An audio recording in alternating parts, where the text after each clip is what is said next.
பார்க்கும்போது மற்றவர்களை குறைவாய் நம்ம கணக்கிடும். அப்ப தேவனை ஆராதிக்கிற தேவ பிள்ளைகளுக்கு நான் மீண்டும் சொல்லுகிறேன், எலியா என்பவன் பாடுள்ளவன், ஆனால் அவன் கருத்தாய் ஜெபித்த பொழுது கர்த்தர் மழையை தடுத்தார். இன்னைக்கு நான் சொல்லுகிறேன், பாடுகளின் நடுவில், வேதனை நடுவில், பிரச்சனை நடுவில் ஆண்டவரை ஆராதித்துக் கொண்டிருக்கிற தேவ ஜனமே, உன் ஜெபத்தை கர்த்தர் கனம் பண்ணுகிறவராக இருக்கிறார். உன்னை உன் சந்ததியும் கர்த்தர் உயர்த்துவார். உனக்கு முன்பு இருக்கிற எல்லா பாடுகளையும் கர்த்தர் மாற்றுவார் என்கிறவங்க கரங்களை தட்டி நம்பிக்கையோடு சொல்லுங்க, எனக்கு முன்பு இருக்கிற எல்லா பாடுகள், எல்லா வேதனைகள் அவர் நீக்கி போடுவார். அடுத்த வேதம் சொல்லுது பாருங்க. சரி, வேதத்தை பரிசுத்தவான்களை வாசிக்கும் போது சங்கீதம் 3வது சங்கீதம் 1வது வசனம் சொல்லுது, சங்கீதம் 3வது தாவீதுக்கு வாழ்க்கையில கர்த்தர் ராஜாவாய் அவனை உயர்த்தினார். அந்த தாவீது சொல்லுகிறார் பாருங்க, 3வது சங்கீதம் 1வது வசனத்தை படிங்க. கர்த்தாவே என் சத்துருக்கள் எவ்வளவாய் பெருகியிருக்கிறார்கள். கர்த்தாவே என் சத்துருக்கள் எவ்வளவாய் பெருகி இருக்கிறார். எல்லாம் சத்தமா சொல்லுங்களேன், ஹல்லேலூயா. தாவீதை நினைச்சு பாருங்களேன், ராஜா, இஸ்ரவேலுக்கு ராஜாவாய் கர்த்தர் உயர்த்தினார். அந்த தாவீது சொல்லுகிறாரு, கர்த்தாவே எனக்கு என் சத்துருக்கள் எவ்வளவா பெருகி இருக்கிறாங்க ஆண்டவரே. இன்னைக்கு இந்த இடத்துல வந்திருக்கிற தேவ பிள்ளைகளை நான் சொல்லுகிறேன், தாவீது நினைச்சு பாருங்க, நம்ம எல்லாம் தாவீதை முன்மாதிரியாவே, ஆண்டவரே ஆட்டு தொழுவத்திலிருந்து அவனை எடுத்து நீர் உயர்த்தி ஆசீர்வதித்தீர், ஆண்டவரே தாவீதை போல என்ன ஆசீர்வதிங்க எல்லாம் நம்ம கேட்போம். தாவீதை ராஜாவா உயர்த்த அந்த தாவீது வந்த வாழ்க்கையை தான் உங்களுக்கு சொல்லுகிறேன். அவர் வேதனையோடு சொல்லுகிறார், அப்சலோம் அவனுக்கு விரோதமாக எழும்பி அவனை அழிக்க நினைக்கும் போது தாவீது வேதனையோடு சொல்லுகிறார், ஆண்டவரே என் சத்துருக்கள் எவ்வளவாய் பெருகி இருக்கிறாங்க. எத்தனை பேர் இன்னைக்கு இந்த வார்த்தையை கேட்டுட்டு இருக்கிறீங்க?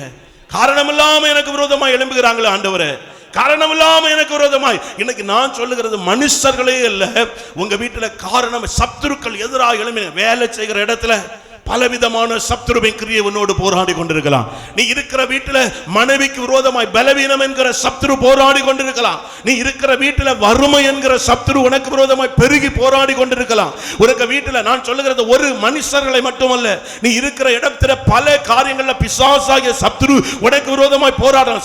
சங்கீதக்காரன் சொல்றான், எனக்கு விரோதமாய் சத்துருக்கள் எவ்வளவாய் பெருகி நிற்கிறாங்க. நான் ஜெபிக்கிறேன், துதிக்கிறேன், ஆராதிக்கிறேன், இவ்வளவு சத்துருக்கள் எனக்கு விரோதமாய் என்னென்ன விதங்களிலே எனக்கு எதிர்ப்பு இருக்கப்பா, என்னென்ன விதங்கள்ல எனக்கு விரோதமா எழும்புது ஆண்டவரே. எத்தனை பேர் நீங்க சொல்லுகிறீங்க? அடுத்து சொல்லுகிறார் பாருங்க, எழும்பி நிற்கிற சத்துரு எப்படிப்பட்டவனா? தாவீதுக்கு விரோதமா எழும்பி நிற்கிற சத்துரு எவ்வளவு எப்படிப்பட்டவன் சொல்லுகிறான். சங்கீதம் 18வது சங்கீதம் 17வது வசனத்தை படிங்க. சங்கீத புத்தகத்தில் 18வது சங்கீதம் 17வது வசனத்தை வாசிக்கும் போது அவருக்கு விரோதமா நிற்கிற சத்துருக்கள் எப்படிப்பட்டவர் அவர் சொல்லுகிறார், படிங்க. என்னிலும் அதிக பலவான்களாய் இருந்த, போது வசனம் சொல்லுது, என்னிலும் அதிக பலவான்களாய் இருந்த இந்த சத்துருக்கள். எல்லாரும் சத்தமா சொல்லுங்களேன், ஹல்லேலூயா. உண்மையா கரங்களை தூக்கி சத்தமா சொல்லுங்க, ஹல்லேலூயா. சத்துரு, ஆண்டவரே சத்துரு எவ்வளவோ பெருகிட்டான். ஆனா இங்க ஆண்டவர் சங்கீதக்காரன் அடுத்து சொல்றாரு, என்னிலும் அதிக பலவான்களா இருந்த என் சத்துருக்களை கர்த்தர் எனக்கு கையில ஒப்பு கொடுப்பா. என்னிலும் அதிக பலவான்கள். எனக்கு எத்தனை பேர் சொல்லுகிறீங்க, கடன் எனக்கு இப்ப இருக்க நிலைமைக்கு நான் எத்தனை வருஷம் வேலை செய்தாலும் என் கடனை தீர்க்க முடியாது. என்னிலும் அதிக பலவானாகிய சத்துரு. ஆண்டவரே என் பிள்ளைக்கு நிலைமை, ஆண்டவரே என்ன ஆனாலும் அது சரியாகாது. நம்ம சபையில நம்ம குடும்பங்கள்ல தீராத சில பாவத்தை தீர்ப்பது. நான் கடந்த நாள் இந்த வசனத்தை தியானிக்கும் போது நான் யோசித்தேன், எங்கேயாவது ஒரு இடத்துல போய் 10 நாள் ட்ரீட்மெண்ட் எடுத்து ஒரு மாற்றம் வந்துடாதா? எங்கேயாவது ஒரு இடத்துல போய் ஒரு 20 நாள் ட்ரீட்மெண்ட் எடுத்து ஒரு மாற்றம் வந்துடாதா? கடைசியில ஒரு குறிப்பிட்ட குடும்பத்துல அங்கிருந்தே சொல்லிவிட்ட வார்த்தை, நான் எத்தனையோ பார்த்திருக்கேன், இது போல ஒரு ஆளு திருந்தி போறது போல திருந்தாம போறதை நான் பார்க்கல.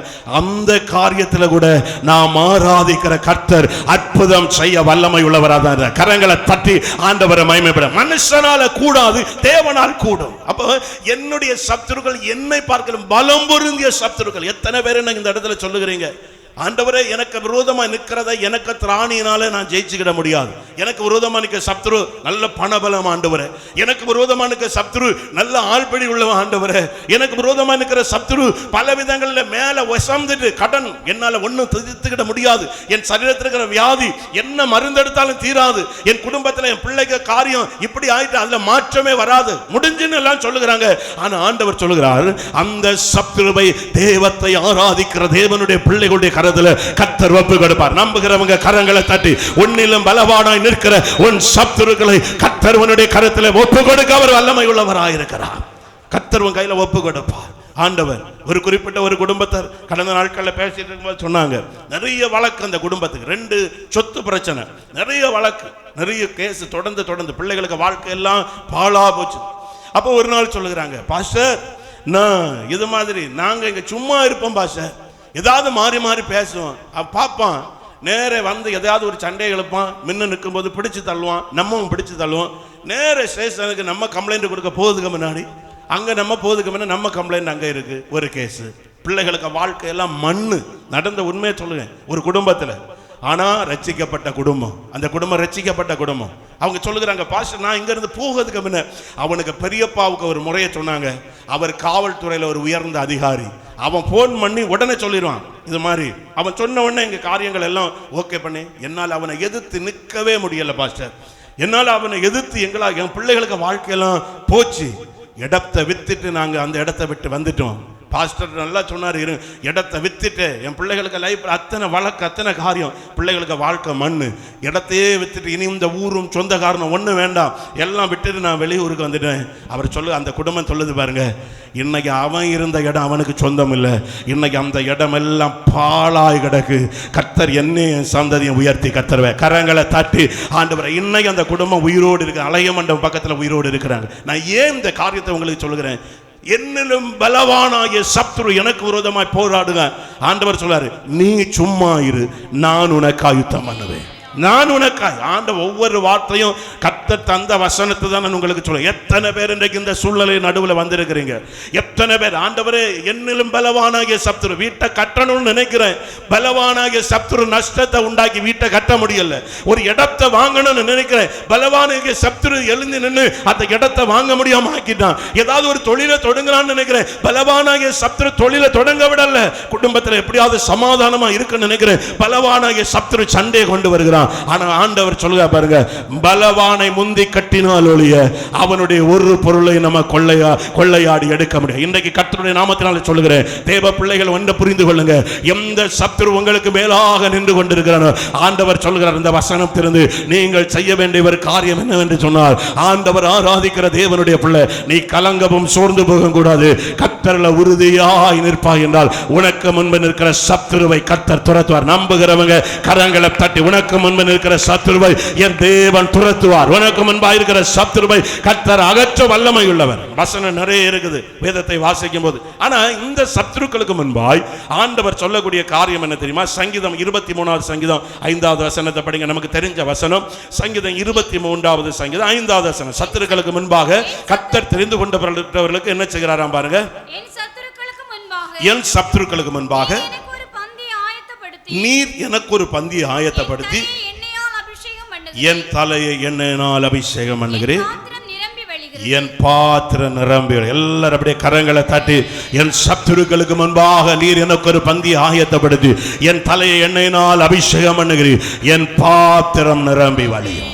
அப்ப நான் ஏன் சொல்லுகிறேன், இவ்வளவு சத்துரு ஒன்ன விட்டு உன் குடும்பத்தில் பலம் கொண்டு வேலையில கையின் பிரயாசங்கள்ல பிள்ளைக்கு காரியத்துல கணவனுக்கு காரியத்துல எதுல நின்னாலும் ஆண்டவர் சொல்லுகார் பாருங்க, அந்த சத்துருக்களுக்கு முன்பாக உனக்கு ஒரு பந்திய ஆயத்தப்படுத்தி கர்த்தர் உயர்த்துவார். நம்புகிறீங்களா? எத்தனை பேர் நம்புகிறீங்க? இந்த உலகத்துல இருப்பவனை பார்க்கிற, உலகத்துல இருக்கிற அத்தனை பலத்தை பார்க்கலும் எனக்குள்ள இருக்கிற கர்த்தருடைய வல்லமையும் பலனும் பெரியது என்பதை எத்தனை பேர் சொல்லுகிறீங்க? ஒரு நாள் சென்னையில் நான் பைபிள் ஸ்கூலில் படிச்சுட்டு இருக்கும்போது ஒரு பாஸ்டர் எங்களுக்கு பாடம் எடுப்பார். அவருக்கு வாழ்க்கையில் அவர் நிறைய கன்வென்ஷனுக்கெல்லாம் பிரசங்கம் பண்ண போவார். அவரை தெரியாத ஆட்கள் இல்லை, நிறைய பேருக்கு இடி முழக்கம் அவருக்கு பேர். அவரை தெரியாத பட்டம் அவருக்கு கொடுத்துட்டு அவரை தெரியாத ஆள் இல்லை. அவர் ஒரு நாள் சாட்சி சொல்லும்போது சொன்னார், ஆண்டவருக்கு சமூகத்தில் ஆண்டவரை என்னை ஊழியத்தில் பயன்படுத்துன்னு கேட்பார். ஒரு நாள் ஆண்டவர் ஏதோ ஒரு கூட்டத்தில் பிரசங்கம் பண்ணது அப்படி போமா. ஒரு நாள் ஆண்டவர் அவரை ரொம்ப உயர்த்திட்டார். எப்படி உயர்த்தினார் தெரியுமா? ஒரு நாள் ஒரு வீட்டில் போய் ஜோம் பண்ணிக்கிட்டு பஸ்ஸில் வந்துட்டு இருந்தார். பஸ்ஸில் வந்துட்டு இருக்கும்போது தாம்பரம் பக்கத்தில் பயங்கர டிராஃபிக் ஜாம், பயங்கரமான வாகன நெருக்கடி. அப்போ இவர் பஸ்ஸுக்குள்ளே இருக்கார். பஸ் எல்லாம் முன்னையும் போகாது பின்னையும் போகாது. இவர் உள்ளே உட்காந்து சோதனை பண்ணிகிட்டே இருந்தார். அப்போ ஆட்கள் சொன்னானா என்னன்னு தெரியல. அந்த டைமில் சென்னையிலலாம் ஒரு பஸ் இதாகிட்டு இருந்ததுன்னா மணிக்கு நேரங்கள் இதாகிடும், இப்போவுமே கஷ்டம். அப்போ அதால் சொன்னாங்களாம் என்னன்னு தெரியலையே அப்படின்னு. ஒரு நாள் இவர் ஜோ பண்ணிகிட்டே இருந்தார். அடுத்த ஒரு இடத்துக்கு போகணும். அப்போ ஆண்டவர் இவர்கிட்ட சொன்னாரா, நீ இறங்கி முன்ன நட. சத்தமாக சொல்லுங்களேன், ஹல்லேலூயா, நீ இறங்கி முன்ன நட. இவர் அந்தால அப்படியே இருந்தாராம். சரி இல்லை நீ இறங்கி நட. அந்தால இவர் படப்படா கொஞ்ச நேரம் இருந்து பார்த்தாரு, முடியல. பைபிளை தூக்கிட்டு இறங்கி கீழே நடந்தார். நடந்து போனால் அங்கே ஒரு பெரிய யுத்தம் நடந்துட்டு இருக்கு. வண்டியெல்லாம் 2 பக்கம் நிற்கு. ஒருத்தன் நடு ரோட்டில் கையில் ஒரு பெரிய கல்லையும் வச்சுக்கிட்டு அப்படி நின்றுட்டு இருக்கான். கல் ஒரு கையில் கல், ஒரு கையில் வெட்டுக்கத்தி வச்சுட்டு அப்படி நிற்கான். போலீஸ் சுற்றி நிற்குது. இதில் ஒரு போலீஸ் அதிகாரி துப்பாக்கி எடுக்காரு. சுற்றுவேன் கீழே கல்லையும் வெட்டத்தையும் போடுறேன்னு தானே. அவன் போடுறது போல இல்லை, அவன் வெட்டுவேன் எறிவேன். ஏகப்பட்ட போலீஸ் சுற்றி நின்றுட்டு. இவர் போய் பார்த்தாராம். பார்க்கும்போது ஆண்டவர் எழுதினாராம், நீ அவன்கிட்ட போ. சத்தமா சொல்லுங்களேன், நீ அவன் எப்படி இருக்கு நினைச்சு பாருங்க. போலீஸ் துப்பாக்கிக்கே அவன் பயப்படலை. போலீஸ் சுடப்படாது இல்லையா, ஆனாலும் அவன் அப்படியாவது போட்டுருவான். அவன் நடு ரோட்டில் பகலம், பயங்கரமான ரகலை. இவர் ஆண்டவர் சொன்னாரா, நீ கிட்ட போன். இவரு கிட்ட, ஆண்டவரே போலீஸார எல்லாரையும் விரட்டான், எல்லாரும் பயந்து நிற்காவ, நீ கிட்ட போ. அப்போ இவர், ஆண்டவரே நான் எப்படி, நீ போ நான் சொல்ல இல்லை. இவர் கிட்ட போன போலீஸார, சாவாத அப்படின்னு சொல்லி, சாவாத தள்ளி இல்லை. அவன் யாவனை மேலே விழுந்து கொல்லலான் இருக்கா.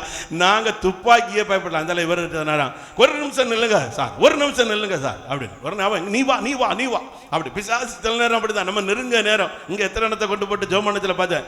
ஒன்று என்கிட்ட சொல்லுது, பார்த்துக்கா நீ வா, என்கிட்ட தானே விளையாடுக, ஒன்று நான் சோதியம் முடிச்சு தரேன். இது போல அது சொல்லு, நீ வா வரேன். போலீஸ் இந்த தீர்த்துருவா, நீ ஒதுங்கி நில்லை. அந்த வருது, நான் சும்மா இருங்க சார் ஒரு அப்படி சொல்லிட்டு இருக்கும்போது நான் சார், நான் இயேசுவின் நாமத்தினால உனக்கு கட்டளை எடு, கல்லை கீழே போடு. அப்படியே கல்லை கீழே போட கர்த்தர் செய்தார். சத்தமா சொல்லுங்களேன், ஹல்லேலூயா. இயேசுவின் நாமத்தை வெட்டத்தை கீழே போடு, போட்டாங்கீழே முழங்கால் போடு. இயேசுவின் நாமத்தை எப்படி இருக்கு நினைச்சு பாருங்க. போலீஸை படப்படா, போலீஸ் துப்பாக்கி உள்ள வச்சுட்டு, ஐயோ இது இந்த சம்பவம் என்னன்னா, சாதா அவன் காட்டியிருந்தா துப்பாக்கிக்கு ஓடி இருப்பான், உள்ள இருந்தா ஆளு வேற. சத்தமா சொல்லுங்களேன், முழங்கால போட்டு ரோட்டில் முழங்கால். இவர் அதுல இருந்து இடி முழக்கம் ரொம்ப ஃபேமஸ் ஆகிட்டாரு. சத்தமா சொல்லுங்களேன், ஹல்லேலூயா.